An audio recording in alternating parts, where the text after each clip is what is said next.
Alors donc Roger Ecquet revient vers nous.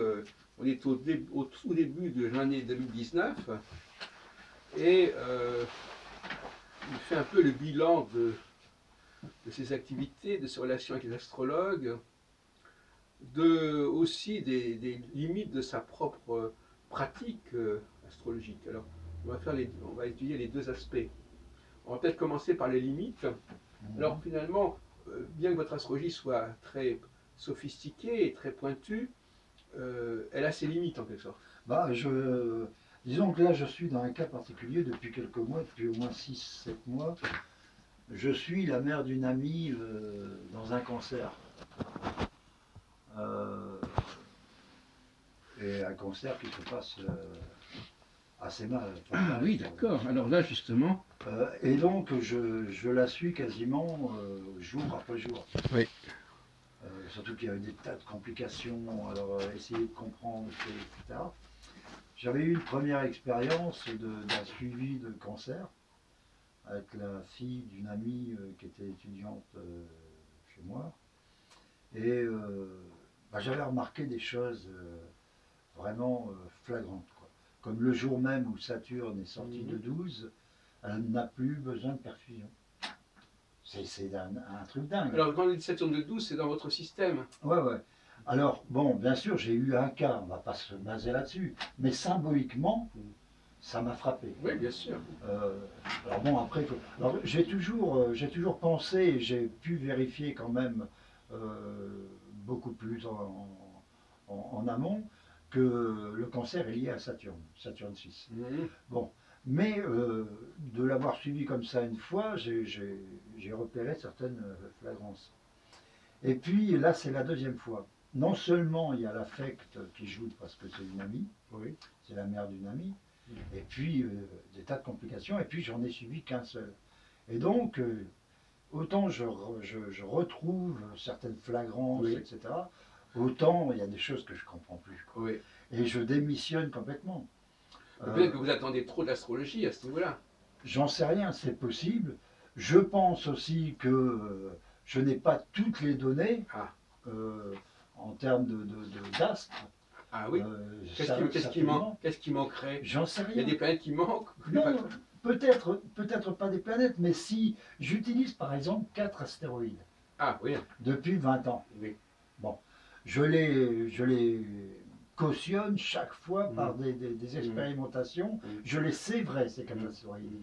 Mais pourquoi pas 5? Bah oui, Mais surtout qu'il y en a pourquoi pas il y en a des 10? milliers. Voilà, voilà. Donc, à la limite, c'est ce que j'avais écrit dans mon premier bouquin, Jacques. Je pense que qu'est-ce qui est inhérent, alors je vais employer un truc que vous n'aimez pas, au thème natal ou à la structure cosmobiologique de chacun, je pense que c'est l'ensemble du système solaire. Alors, vous allez me dire, bah oui, mais alors on va mettre ça sur un thème natal, l'ensemble du. Bah, je pense qu'on n'a certainement pas. Nous, ce qu'on a avec le thème natal, c'est une structure grossière. C'est une structure qui est arrivée il y a 10 000 ans. On a essayé de dessiner plus ou moins. C'est un peu une comment je pourrais dire ça. C'est un peu une prolongation de ce qu'on appelait en science le lambda calcul. C'est-à-dire que tout ce qu'on invente, en fin de compte, n'est que ce que nous percevons de nous-mêmes, intuitivement, ou, etc. En fin de compte, la télé ou la communication, etc., fonctionne un petit peu comme le cerveau humain. Voilà. Et en fin de compte, toute notre technologie n'est que l'extérieur grossier. C'est le sommet de l'iceberg. Ouais, ouais, ouais, c'est ce que l'on voit, ce que l'on perçoit de ce que l'on sent. Être soi et comment on fonctionne. Ça, c'est le lambda calcul. Et je crois que le thème natal, le thème radical, c'est un petit peu ça. C'est-à-dire qu'on perçoit comment l'on est fabriqué de façon cosmobiologique euh, et on va essayer de le dessiner, un petit peu comme les hommes dans leur caverne, on dessine un petit peu. Bon. Et donc, le thème, c'est grossier, c'est une structure grossière, quoi. Maintenant, cette structure, à mon avis, elle est complète. Si on rentrait un petit peu plus dans la façon dont on désigne la science ou les structures scientifiques, etc., cette structure, elle serait énormément plus complexe. Et je crois que... Ah oui. Ah ouais, Donc donc finalement, vous êtes dans une sorte de spirale, en fait, quelque part. Déjà, le ah thème oui, mais natal, le avec thème des natal, limites vous êtes dans humaines. une spirale de la complexité Ouais. qui a toujours été votre point de départ. C'est-à-dire que plus c'est complexe, plus ça permet de comprendre le monde dans sa complexité. Oui, oui. Il faut reconnaître que nous sommes aux antipodes, parce que moi je pratique une astrologie extrêmement simple, Ouais. avec uniquement avec Jupiter et Saturne. Et donc par conséquent, alors c'est un débat. Alors on voit bien que l'astrologie hésite entre des approches complètement différentes, l'astrologie individuelle et l'astrologie mondiale. Parce qu'en mondial, qu'est-ce que vous en pensez?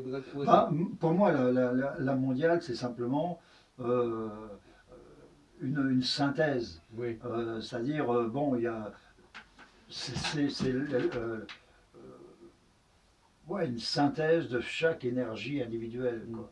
Voilà. C'est un petit peu comme lorsque vous regardez une élection présidentielle, Mm. par exemple, avec le graphe de ce que j'utilise moi Oui. pour étant la structure France. Bon, ben voilà, euh, on a une synthèse de toutes les forces en présence, quoi. Donc, telle force va représenter, par exemple, un sesqui carré, parce que c'est une force d'opposition, c'est une force de lutte, mais donc tout ce qui sera lié à cette force-là sera sesqui carré ou carré, Alors, etc. donc, par exemple, qu'est-ce que vous pensez, Roger Eke, du mouvement des Gilets jaunes? Vous l'expliquez comment astrologiquement? Si vous avez tenté, vous avez travaillé là-dessus. Bah, Ça n'a pas pu ne pas vous interpeller ça astrologiquement. va, bah, astrologiquement aussi, ça m'a pas interpellé C'est vraiment. pas un événement que vous cherchez à Non, comprendre. non, parce que j'ai ma dimension politique a pris le dessus. Et puis, voilà quoi. Disons que pour Comme vous moi, dites, c'est un épiphénomène, quoi. Voilà. oui, c'est C'est un tout. épiphénomène. On peut dire aussi qu'un cancer aussi, c'est un épiphénomène. Je veux dire que. Oui, mais voilà, il n'y aura pas il y a aucune. On ne peut pas virer le système Oui. avec des choses comme ça, c'est pas possible. Et si on ne vire pas le système, c'est le système lui-même qui aboutit à ces inégalités-là. Mm. Sans ces inégalités-là, il n'y a pas de loi de profit. S'il n'y a pas de loi de profit, il n'y a plus de capitalisme. Il y a plus de, Mm. voilà, si on ne fait pas de profit sur l'autre, voilà, le capitalisme il s'écroule. Donc il n'y a pas que l'astrologie en fin de compte. Il y a aussi d'autres. Bah, parce que je le veux. Oui. Bien sûr, j'aurais pu rentrer dans ce domaine-là, essayer de comprendre les choses, ça ne m'intéresse plus. Mm. Franchement, ça ne m'intéresse plus. Bon. Je préfère mille fois m'intéresser, comme je vous ai dit, à cette personne qui a un cancer, ou mille fois m'intéresser à... Je veux trouver maintenant. Je suis en pleine recherche en fin de Oui. compte. J'ai plus besoin de consulter. J'ai plus envie de consulter. Vous voulez dire de donner des consultations? Ouais, donner des consultations ou chercher dans des...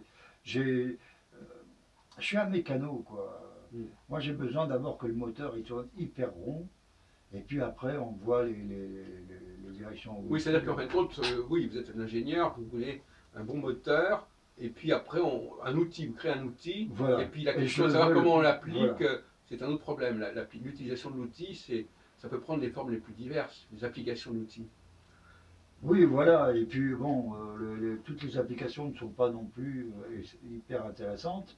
Donc là, par exemple, peut-être qu'il n'est pas indispensable d'appliquer votre outil à l'histoire d'une personne atteinte de cancer.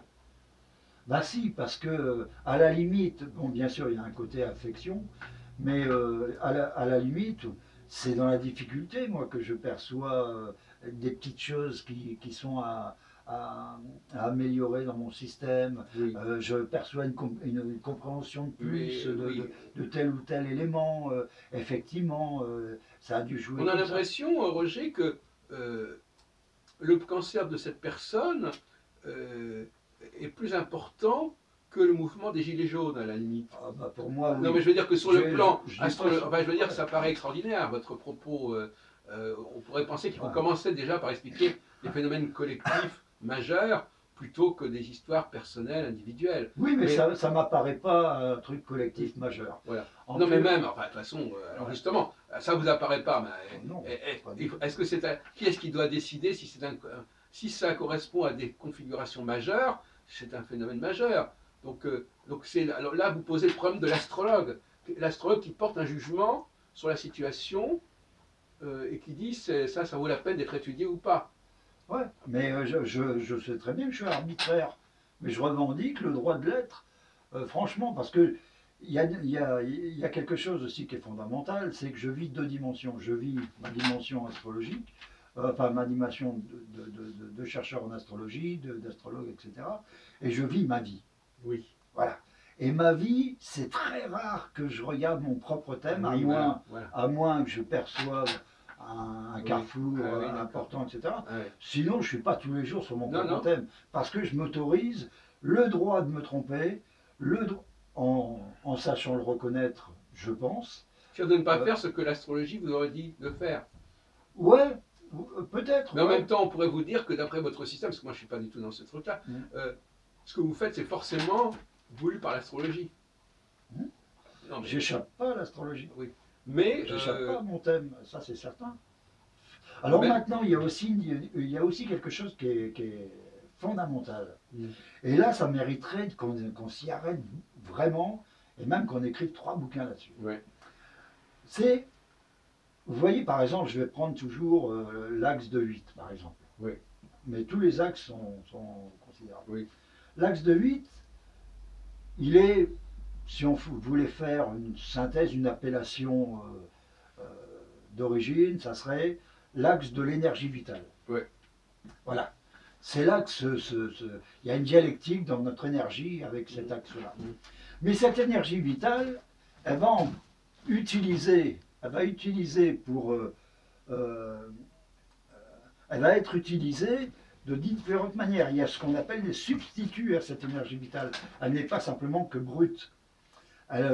L'argent, qui est toujours cet axe de 8, c'est aussi un substitut de cette énergie vitale. On est croulant, etc. On a des milliards, il n'y a pas de problème, on a une énergie, on a une puissance vitale phénoménale. Voilà, l'argent. L'argent est un substitut. Alors, dans l'histoire de l'astrologie, au début, l'axe de 8 était celui de l'énergie vitale, fondamentale. Et on le retrouve, on voit justement entre différents pays cette énergie vitale, comment elle s'exerce à l'extérieur. Elle est aussi le sexe, etc. Et maintenant, c'est différent.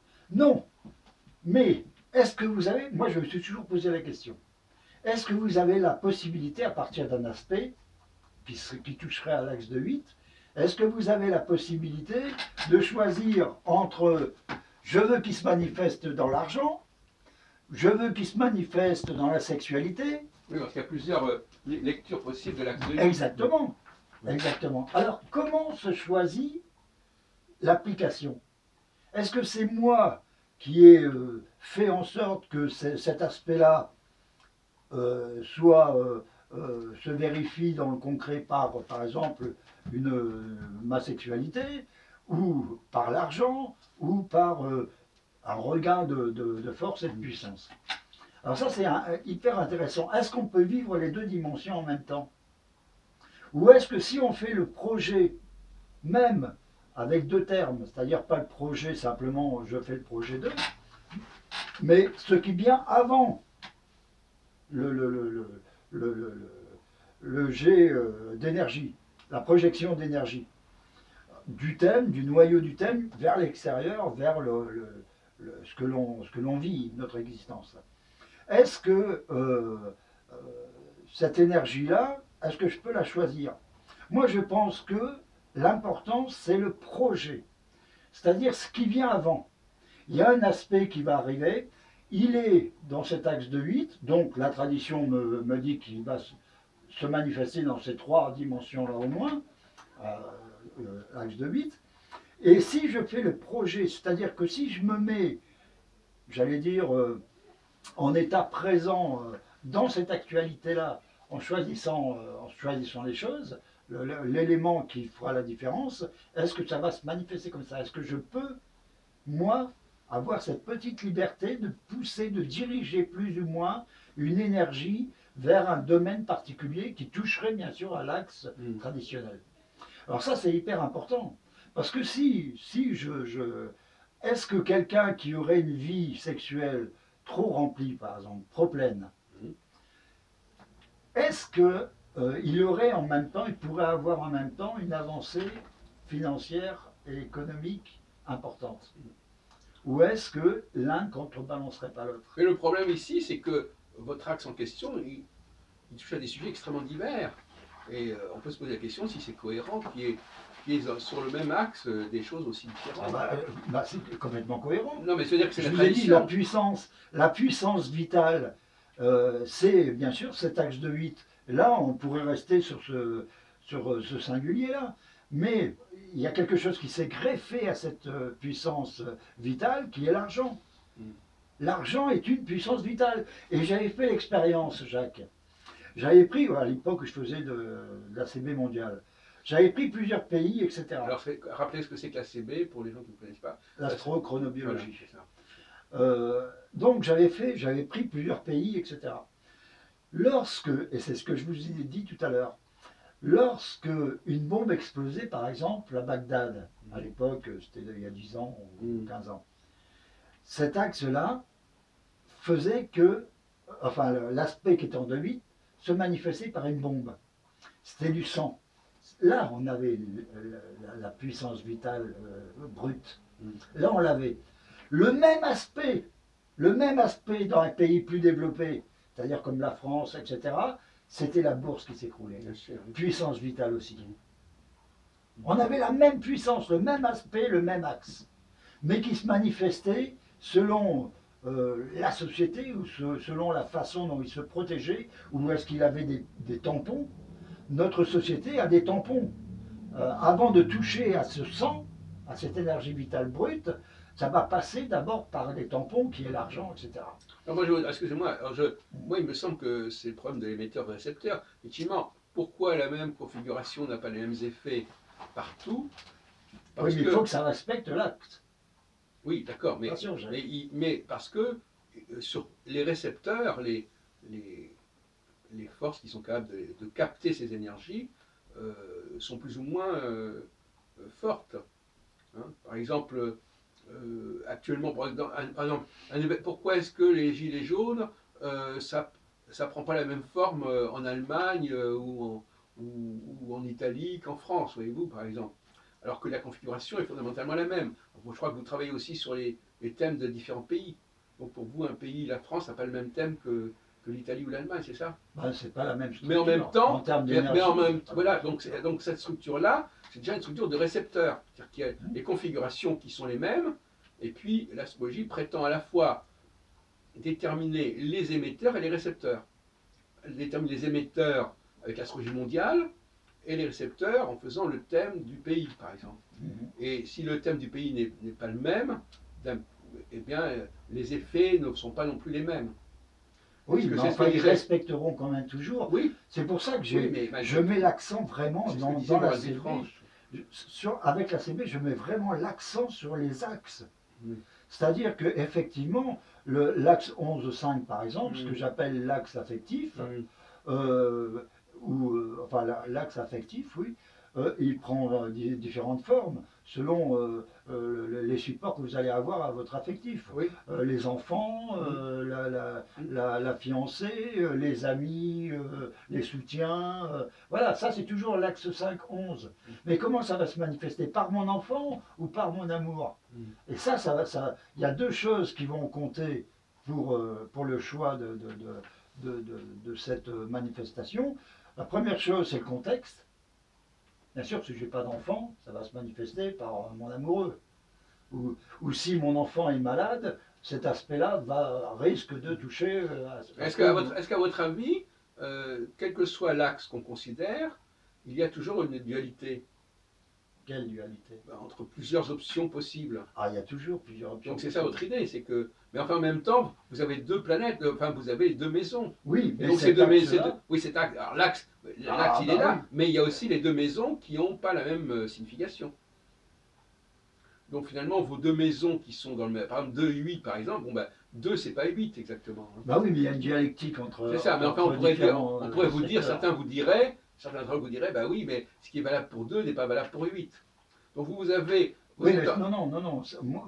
C'est pour ça que je parle d'axe. Je parle jamais du secteur non, mais 2. justement, Je parle de mais c'est l'axe parce de que 8. Parce c'est- qu'il y a une oui, dialectique. oui, mais vous êtes pris dans une sorte de vous êtes pris dans une sorte de spirale parce que c'est parce que vous avez choisi des axes et que ces axes englobent des significations différentes puisque un axe englobe des Mais c'est polarités. pareil avec ce que vous dites. Là, si je prends que la maison 5, ça sera soit l'enfant, soit Oui, l'amoureux. Et puis les amis, j'irai les chercher en 11. oui. Non, il y a une dialectique qui se passe. Je peux trouver mon amoureux en 11 selon le contexte. Je peux trouver mon enfant, etc. Mais l'axe sera. C'est pour ça que je prends toujours des génériques. L'axe 5-11, c'est l'axe affectif. L'axe 2-8, c'est l'axe énergie. L'axe 4-10, par exemple, c'est. Là, par exemple, je mettrais un trait d'union entre 4 et 10. Parce que là, on a une chose qui est plus complexe. Autant la 4, elle est la condition de vie dans laquelle on vit, la condition, autant la 10 sera la situation. C'est-à-dire, à partir de cette condition, qu'est-ce que je fais dans la situation.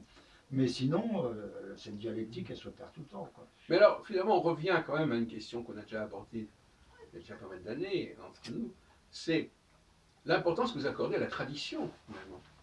Bah oui, Parce que cette tradition, bon, alors quand est-ce que cette idée des axes, enfin des maisons, la signification des maisons, d'où ça sort, d'où ça vient, etc., c'est pas votre problème à la limite. si, bien sûr que si. Non, parce que vous le prenez comme il est. Ah non. J'ai été obligé d'abord de l'apprendre. Quand j'ai voulu faire en sorte que cette astrologie fonctionne enfin, et que je recherchais d'autres moyens, d'autres moteurs à cette structure-là, je ne pouvais pas faire table rase de tout. Sinon, j'inventais n'importe quoi. Donc, il me fallait, premièrement, une vérification dans l'espace et le temps. Et le temps était vachement important, c'est-à-dire ce qui se passait à tel jour, se passait ni la veille ni le lendemain. Donc ça, j'avais une loi là déjà. Et puis en même temps, il fallait que je vérifie sur quelque chose. Au moins me dire, voyons si je suis carré avec la tradition. Au moins quelque chose qui me garde et que je peux plus ou moins vérifier au moins. Et donc voilà, et j'ai vérifié énormément de choses. Maintenant, il y a la moitié maintenant qui est beaucoup plus riche que ce qu'on enseigne. Parce que comme j'avais pris toujours l'exemple de Vénus, Vénus, on sait très bien dans la tradition ce qu'elle peut être, mais je l'ai découverte grâce à la CB comme étant aussi la figure de la victime. Voilà. Alors, excusez-moi, parce que finalement, les gens qui nous écoutent, quand vous parlez des maisons astrologiques, vous ne les faites pas intervenir de la même manière que l'astrologie traditionnelle, quelque part. Votre calcul, quand vous dites qu'une planète est en telle maison, ça veut dire quoi, vous, dans votre ACB est-ce que quelqu'un qui fait l'astrologie traditionnelle, est-ce qu'il peut appliquer immédiatement ce que vous dites Pratiquement. Ouais, non, mais je veux dire, il faut quand même qu'il se mette au courant de ce que vous faites. Sur le plan technique, c'est-à-dire. Oui, c'est ça. Faut quand même, Voilà. donc finalement, ce que vous dites, ça ne renvoie pas à quelqu'un qui pratiquerait traditionnellement Les transits, etc. Non, ça n'a rien à voir. Oui, donc voilà, il faut quand même le préciser. Parce que finalement, vous avez Il y a une engagé, différence. vous avez engagé une structure de temps, une structure rythmique qui est spécifique. Il y a une seule grande différence fondamentale entre Voilà. l'ACB et l'astrologie traditionnelle. Voilà, c'est ça. L'astrologie traditionnelle, avec ses moyens, c'est-à-dire les transits qu'elle utilise le plus souvent, l'astrologie traditionnelle, elle considère un espace et un temps. Ok, elle fait son thème natal avec un instant du ciel et puis un instant terrestre. Voilà. Elle fait sa structure, etc. Mais une fois qu'on a acquis ce noyau, cet espace-temps, elle continue le lendemain, le surlendemain et 20 ans plus tard à se référer au même ciel. Comme si moi j'avais dans mon ADN, j'avais un ADN construit, etc., etc. Et je continue à me référer toujours à je ne sais quoi. Alors voilà, et ça c'est. Alors que pour la CB, effectivement, on est le produit d'un espace et d'un temps, effectivement. On peut faire cette structure à ce moment-là et à ce temps-là. Enfin, on peut faire cette même structure, mais le ciel ne nous concerne plus. Comme dit la Bible, une fois né, on a chuté. Ce n'est plus l'horloge sidérale qui nous dirige, mais c'est une horloge qui a pris le relais, une horloge cosmobiologique. C'est-à-dire qu'en fin de compte, vous ne vous intéressez plus aux transits planétaires qui ont lieu au cours de la Le vie. ciel, il me regarde Vous plus, avez, au fond, l'astrologie qu'on pratiquait il y a 100 ans, c'était à peu près ça. Parce qu'à l'époque, on n'avait pas tellement d'éphémérides, donc on avait le thème natal, on trouvait ça dans les éphémérides, Chacornac, etc. Thème natal, et puis à partir de là, on avait un système de dérivation, de projection, de direction. Voilà, voilà. Et c'était seulement pour vous, c'est seulement le moment moment de la naissance qui nous relie au cosmos. Voilà. Et après, ce ne sont que des répercussions, des conséquences. Voilà, moi j'imagine comme étant une horloge cosmobiologique qui prend le relais. Oui. Et alors, qu'est-ce qui vous a amené à rejeter justement l'idée que les astres pouvaient continuer à agir sur nous au fur et à mesure des configurations astronomiques? Parce que j'ai été pendant 10 ans dans ma recherche obligé de surtout regarder les transits et je voyais que ça ne fonctionnait pas. Ah voilà, c'est ça, oui. Ça ne fonctionnait pas. Ou alors avec des orbes pas possibles. Et je voyais, j'ai une pratique des transits et pendant longtemps. Et, oui, voilà. Et je voyais ma mécanique. La nature a horreur du vide. S'il y a un espace de 3, 4 degrés ou 5 degrés dans un aspect, ce vide sidéral sera rempli. Et sera rempli par quoi? Simplement par notre subjectivité. Oui. Voilà. La nature a horreur du vide. Si mon trigone ne fait pas 120 degrés, mais il fait 124, et ben pendant 4 degrés, je vais, voilà, toute ma subjectivité, ça sera plutôt là, ça sera plutôt ci. Mais cela dit, on peut quand même imaginer qu'une configuration que même quand la configuration est en train de se produire, elle est déjà en train d'exister, cette configuration. Ouais, mais un peu avant et même peut-être un peu après. Et ben, mon peu avant à moi, il fait 4 minutes. Oui, c'est pas beaucoup. Ça dépend, quelle force j'utilise. 4 minutes en TSG, ça fera 1 heure. Oui. 4 minutes en TSV, ça fera 1 jour. 4 minutes en TS, c'est vrai, ça fera 1 an. Voilà. C'est un petit peu comme si je voyais une horloge et la même représentation du temps, je vais en faire 3 différentes. C'est-à-dire que je vais en faire celle des heures, celle des minutes et celle des secondes. Voilà. Je vais pouvoir regarder le même temps, mais avec des images avec des codes différents, des correspondances de temps différentes. C'est exactement la même chose. Oui, c'est ça. C'est-à-dire que si je veux regarder si je veux regarder un fait ou une situation, une réalité de plus ou moins loin, je vais employer un facteur temps qui est différent. Enfin, moi, je fais de l'astrologie depuis longtemps. Effectivement, je pense aux astrologues des années 30-40 qui pratiquaient beaucoup les directions. Et vous auriez, on a l'impression. Tout dépend du pas. Non, mais je veux dire que moi, vous me faites penser à. J'ai l'impression avec vous de revenir dans le passé. À Choisenard et tout ça. Non, pas Choisenard, non, parce que lui, il ne pratiquait pas cette astrologie-là. Mais à des gens comme Henri Gouchon, par exemple, l'auteur du dictionnaire astrologique, qui était, lui, un passionné de direction primaire. Et alors, vous, évidemment, vous êtes aussi l'enfant de l'informatique. Parce qu'on ne peut pas imaginer votre système applicable sans l'aide de l'ordinateur. Disons que ces bases, je les ai trouvées sans ordinateur. Non, mais je sais, mais je veux dire l'application. Quand vous parlez à des gens, il est évident que ça suppose de passer par un logiciel. Maintenant, oui, j'ai été en panne de logiciel pendant 3 semaines. Je t'ai perdu. Voilà. Donc, le paradoxe en tant qu'historien de l'astrologie, c'est que cette astrologie des directions qui était en passe de disparaître dans les années 70 est réapparue dans les années 80 parce que c'est là qu'il y a eu le retour, l'arrivée de l'informatique. Et donc l'informatique a ramené à la surface des techniques que les astrologues avaient tendance à abandonner parce que c'était trop compliqué à utiliser.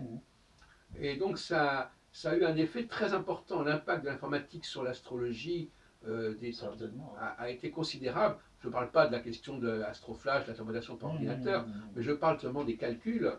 Et actuellement, on voit bien que l'informatique, c'est la boîte à Pandore, parce qu'elle a ouvert la possibilité d'utiliser un nombre considérable d'informations, y compris les astéroïdes dont on parlait tout à l'heure, qui ne sont pas à la portée d'une astrologie non informatisée. Ah oui, tout à fait, Hein, je suis d'accord avec vous. et donc ça, pour moi, c'est un peu le problème. Alors, on va changer un peu de sujet, enfin pas de sujet, mais d'angle d'approche.